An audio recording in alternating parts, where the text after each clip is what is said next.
Okay, so I think everyone's been in this situation. You brought a shitload of books from Amazon and you can't wait to get stuck into reading them. You start reading like an absolute madman, you start off strong and you complete your first book.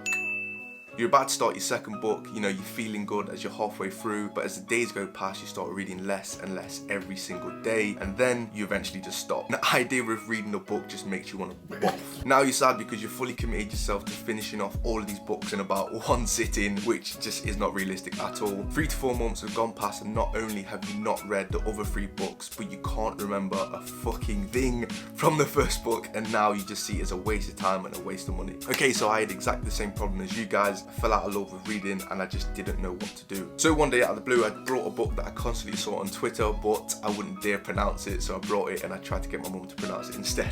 Can you pronounce that book? The Almanac of Naval Ravikant, whatever. I don't know. I think you got it. Yeah. Bless her, she did well. Anyway, I read the Almanac of Naval Ravikant, and Naval has literally got the best methods of reading I've ever seen. So after implementing his tips, I now read consistently every single day, and I always wake up excited to stick my fat noggin in a book every single morning. So here are Naval's reading tips that changed my life. So tip number 1 is to date books. So the idea of dating books is exactly how it sounds. You want to read multiple books at the same time, so you don't want to read cover to cover. It's such an old and boring approach. Like, the way I'm saying that is making my posture go really sad, and there's nothing worse than forcing yourself into and finishing off a book. So what Naval does is he buys multiple books at the same time that's been recommended by friends and family, so he skins through all of them as fast as possible, but he only reads the information that interests him, and as soon as he gets bored or he doesn't like the book anymore, he literally just drops it and he moves on to the next one. It's a really loose method that I think keeps you in love with reading because it's so flexible and free, and it's not too rigid of reading literally cover to cover, and I think you're forever sparking your curiosity to new concepts and new ideas that you can ponder on. And he says in the book, if you love what you read, then you'll eventually love to read. For me, dating books is all about finding them golden nuggets in the shortest time as possible with extreme focus. You know, reading doesn't need to be complicated or long. If it doesn't interest you, then just don't read it. I think there's also a misconception in society and social media where we flaunt how many books we've read, which I'm definitely guilty for, you know. Knowledge. Naval says caring about the amount of books you read is a vanity metric, and it doesn't really matter in that sense. Reading a large number of books or reading a book to completion as a vanity metric. Because really,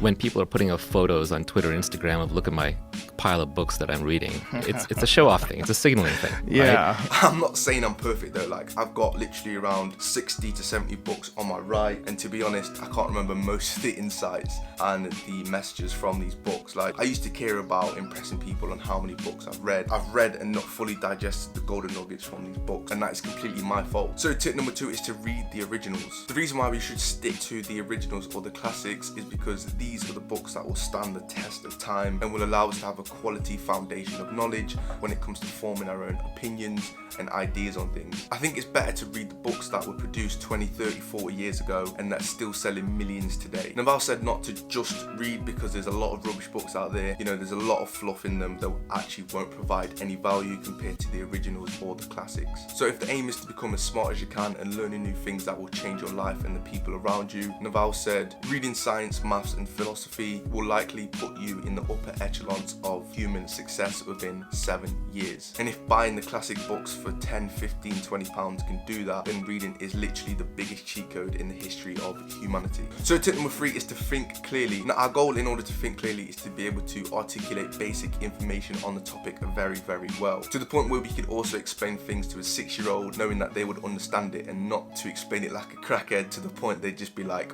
what the fuck? To think clearly, we need to understand the basics and build connections in our brains. What we don't want to do is try and memorize advanced concepts without being able to use it in conversations, because it would literally just be pointless. So we need to fully break down and simplify the ideas to be able to understand it, and the way of doing that is to take notes. Now, Naval takes notes on his Twitter and he puts concepts and ideas into his own words, so we can use that as like his personal journal, because obviously this helps digest information that he reads. So I generally think the best way to ponder on down thoughts and to simplify concepts is to write it down on a physical journal, or like I do, I use a journal database on Notion. And I see it is really comparable to food. So obviously when we eat, our body digests the food slowly, but when we go for a walk, it kind of like speeds up the digestion process. When we read, our brain digests the information slowly, and when we journal, we clarify our thoughts because we're actively thinking about, you know, making connections with our everyday reality. I think another way to build connections is to teach people as well, like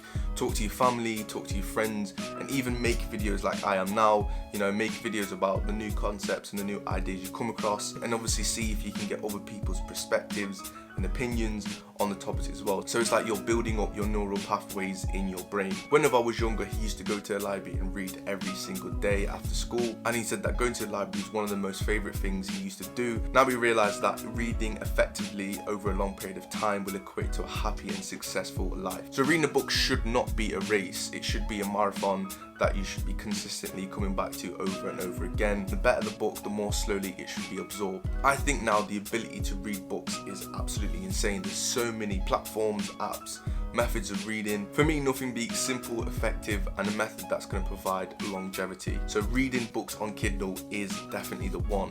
So if you're interested in how the Kindle changed my life and how I use it today, make sure you click this video here.